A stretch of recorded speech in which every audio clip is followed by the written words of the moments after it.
With the Clone Wars Season 7 Episode 12 airing, bringing an end to the Clone Wars series, we missed out on a lot of unfinished episodes, story arcs, and concepts that could have been animated. One of these unfinished stories took us to Utapau, where Obi-Wan and Anakin discover a massive Kyber Crystal that was intended to be used to power the Death Star. I'm going to break down the full story of the Crystal Crisis on Utapau unfinished episodes, and how Anakin and Obi-Wan almost discovered the Death Star before Revenge of the Sith. So before we dive deep into it, remember to subscribe to the channel to be notified as soon as I release more incredible Star Wars content. At the moment, only 10% of you who are watching this video are subscribed to the channel, so if you do enjoy the content, remember to hit that subscribe button for more. Following the assassination of a Jedi Master known as Tu-An, the Council dispatched Obi-Wan and Anakin to the planet Utapau to investigate her death. Once they arrive on Utapau, they are taken to inspect the body of the fallen Jedi Master by the Pau'an natives. After inspecting the body closely, they discover that there are no obvious wounds to be found. Anakin, however, senses that her mind was deeply unsettled prior to her death because of damage to her brain. As they are leaving the scene, Kenobi also describes Tu-An as a maverick Jedi similar to that of his own master, Qui-Gon Jinn.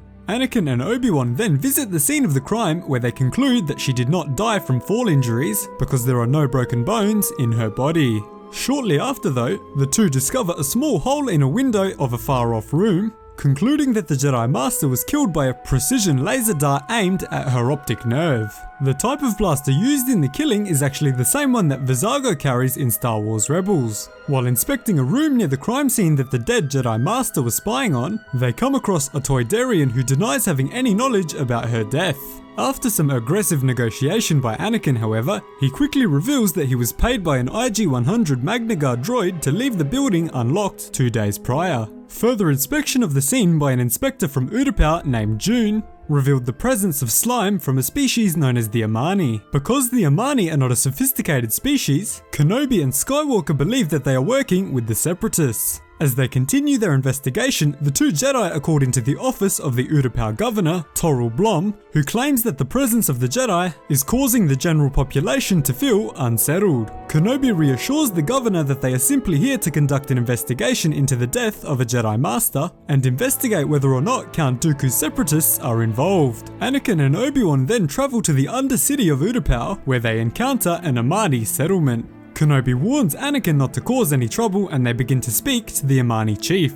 The chief tells the two that an Amani outcast from the plains had been seen talking to Separatist droids. This leads Kenobi and Anakin into a nearby cave where they spot two Magna Guards, who they suspected were present on the planet earlier. This of course indicates to the two that the Separatists are present on the planet. Before they can attack the Magna Guards though, they are confronted by a massive reptilian Nos monster, which Anakin is able to kill by brutally impaling his lightsaber through its head. Anakin is clearly showing some of his dark side tendencies come through again here. This distraction unfortunately gives the Magna Guards enough time to escape on their STAPs, which are probably one of the coolest Separatist transport vehicles. After a long pursuit, Anakin and Obi-Wan quickly catch up to the Magna Guards near a large windmill facility, where Anakin goes ballistic, attempting to slaughter the droids. Obi-Wan warns Anakin not to kill any of the droids, as they can be used to gather evidence in discovering the truth about the Jedi Master's death, but Anakin ignores the command of his master and horrifically throws one of the guards against a propeller blade, slicing it into pieces. Anakin manages to restrain himself when dealing with the second Magna Guard,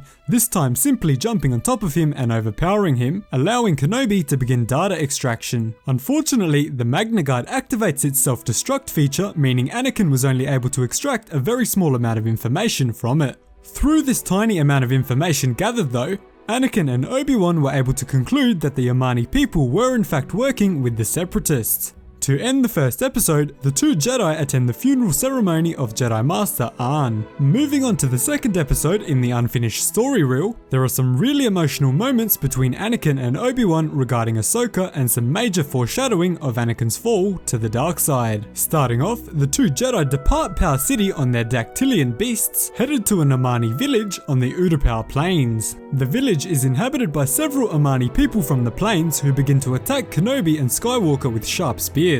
During this fight, some Amani use blasters that fire precision laser darts very similar to the ones used for the killing of Jedi Master Tu-An in the last episode. Before they can be questioned by Kenobi, however, they flee into the vast wilderness of Utapau. While inspecting their camp, Kenobi discovered many unusual footprints which he initially assumed belonged to the Amani leader. While traveling, Anakin mentions Ahsoka's name for the first time since her departure. He then goes off on the Jedi Order for betraying her and letting her leave. Kenobi gently reminds Anakin that it was her own choice to leave the Order and that she let her emotion cloud her judgment in making that decision. To end the conversation, Anakin asks Kenobi a chilling question: "What would you do if I failed you as a Padawan?" Kenobi responds, "Luckily that isn't the case, and never will be." Obviously, from Revenge of the Sith, we know things did not turn out that way, and it's just so heartbreaking. The following morning, Anakin and Obi-Wan are captured by several Sugi warriors who are accompanied by a member of the Amani species. The Sugi are such an interesting species, I really wish we saw them in the Clone Wars Season 7. The Sugi then take the lightsabers from the two, and Kenobi gets very angry with Anakin for falling asleep while he should have been keeping watch over their camp.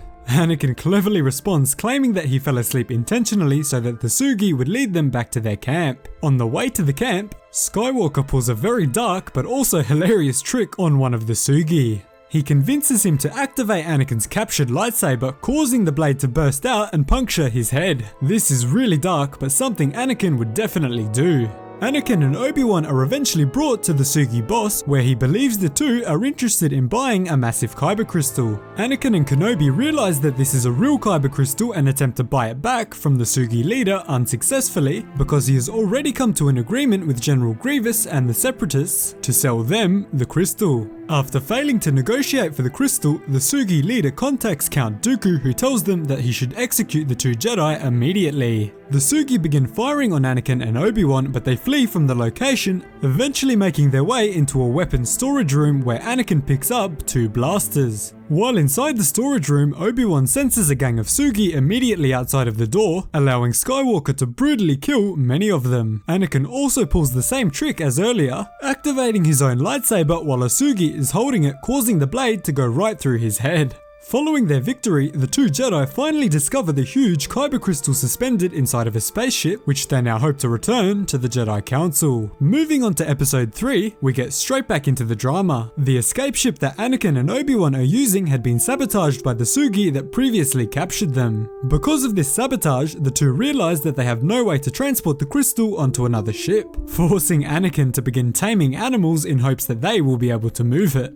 Anakin is eventually able to tame a Jamal, which is pretty much exactly like a real-world camel. They bring the Jamal back to their ship using the Force to lower the Kyber Crystal into a cart being pulled on its back. The two then begin moving the crystal to Power City, but Obi-Wan remains doubtful that they will be successful because of the incredibly slow pace that they are moving at. Unfortunately, Kenobi was right, and the two Jedi are once again confronted by Sugi attackers, this time on speeder bikes, but Anakin manages to hijack one of these bikes and uses it to shoot down the other speeders. Meanwhile, back at Power City, General Grievous and a fleet of B-1 battle droids arrives on the planet. Grievous meets with the governor of Utapau, where they discuss the plans for the Kyber Crystal. After successfully fighting back the Sugi attacks, the Jamal is losing interest in the mission, forcing them to replace it with one of the speeder bikes that they captured. Because these two absolutely can't catch a break, they are once again attacked by another wave of Sugi, who begin firing at the Kyber Crystal. Because of the reflective properties of the crystal, the blaster bolts are reflected back at them. Anakin and Obi-Wan do eventually reach Power City with the Kyber Crystal, but the Sugi have of course caught up with them. This time, however, they will also have to fight General Grievous's Magna Guards on top of the mounting Sugi forces. The two manage to defend the Kyber Crystal cart through the streets of Power City, prompting General Grievous to personally come after them. Anakin has trouble controlling the speeder bike and cart while Obi-Wan deflects blaster bolts from all directions, but the two do eventually make it to the spaceport of the city, where they are greeted by the Utapau governor. The governor reveals that he has been working with the Separatists all along. After this, Anakin and Obi-Wan are surrounded by Magna Guards and Utapau warriors, before Grievous manages to steal the crystal back from their cart. The governor orders his men to execute the two Jedi on the spot, but they manage to overpower the warriors with the Force, managing to take the governor hostage.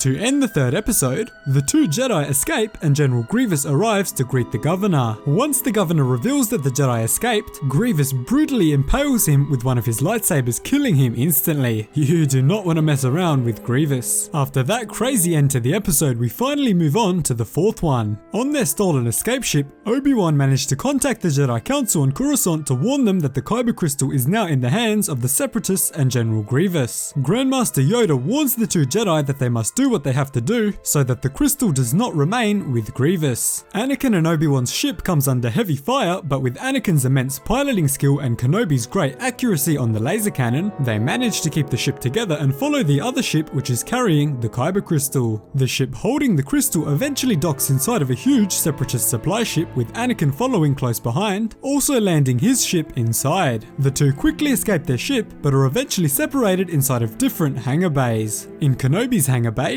he encounters a horde of Vulture droids and eventually engages General Grievous himself, foreshadowing his eventual fight on the same planet from Revenge of the Sith. Kenobi is quickly defeated and taken captive by Grievous's droids, before Anakin suddenly appears and destroys the droids that captured his master. After studying a computer nearby, he finds out that the Kyber Crystal has been moved to a secure vault and that Kenobi has been moved to a prison cell. General Grievous then informs Count Dooku that he has secured the Kyber Crystal and captured Kenobi. Hearing the good news, Dooku orders Grievous to execute Kenobi on the spot and deliver the crystal to his homeworld of Sereno. As Kenobi is being transported to the execution chamber, he manages to stall the droids by reminding them of the Yavin Convention, which outlines a list of things that are not legal in warfare. This provides just enough time for Anakin to arrive and rescue Kenobi, destroying the droids. After Grievous learns that the Jedi escaped from the cells, he is outraged and sends more battle droids to track them down. While this is happening, the Jedi sneak into the Kyber Crystal vault, but are quickly locked inside, preventing their escape. The two then come under assault by a horde of dwarf spider droids, but use the Kyber Crystal to deflect their blaster bolts back, incinerating all of them. Once Grievous realizes where they are located, he and his Magna Guards rush towards the vault. As Grievous and his Separatist forces begin to overwhelm Anakin and Obi-Wan, they decide to destroy the Kyber Crystal rather than let it get into the hands of Dooku and the currently unknown Sith Lord Darth Sidious. Kenobi uses several armored assault tanks to open fire on the crystal, causing it to overheat and trigger a monumental explosion engulfing the entire warship. Obi-Wan and Anakin manage to escape on another stolen shuttle, while Grievous also flees into hyperspace. Back on Coruscant, Kenobi and Skywalker report the events of their mission on Utapau, and Kenobi explains why it was necessary to destroy the Kyber Crystal rather than let it get into the hands of the Sith Lord they were currently looking for. Master Yoda then tells the group a story about how the ancient Sith used Kyber Crystals to create super weapons in the past, referencing the super weapon in the temple on Malachor from Star Wars Rebels. He worries that the same thing was going to happen in this situation with the not yet revealed Darth Sidious. Of course, we know that this was the first attempt at the construction for the Death Star after the formation of Palpatine's new Galactic Empire. So that is the story of how Anakin and Obi-Wan almost discovered the Death Star in an unfinished episode of Clone Wars Season 7. Thanks so much for watching. Remember to subscribe to the channel for more awesome Star Wars lore content. Cheers guys, hope to see you in the next one.